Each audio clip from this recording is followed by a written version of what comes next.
When white doesn't play e4, the most popular alternative is d4. Notice d4 controls the center and also opens up lines for the queen and dark-squared bishop. Opening with the queen pawn is usually a slower, more positional opening compared to the e4 openings because it takes longer to develop the kingside pieces. White is now ready to play e4, creating a powerful center, so black normally plays d5, gaining space in the center and preventing white from placing a second pawn in the center.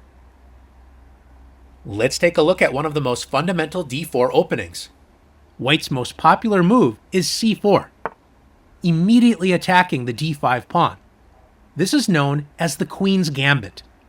The term gambit means sacrificing a pawn or more material in order to gain an attack or some other advantage.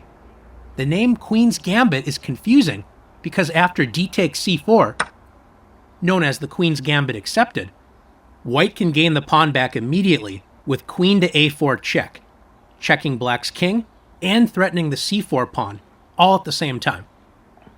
White does not have to worry about regaining the pawn and can play e4, taking over the center and opening up the f1's bishop attack on the c4 pawn.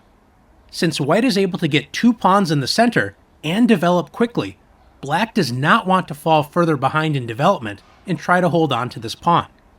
Since taking the pawn on c4 and trying to keep it is risky, black usually defends the d5 pawn with either c6, known as the Slav defense, or e6.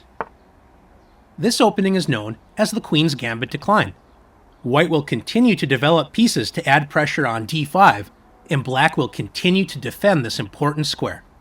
After knight to c3, white develops a knight and places more pressure on black's center. Black plays knight f6, developing the knight and protecting the center. White plays bishop to g5, pinning the knight on f6 that was protecting the d5 square, and black plays bishop to e7, developing a piece and unpinning the knight on f6. Black is ready to castle, and white will focus on completing development on the kingside and castling as well. Are you ready to test your d4 opening knowledge? Let's do it.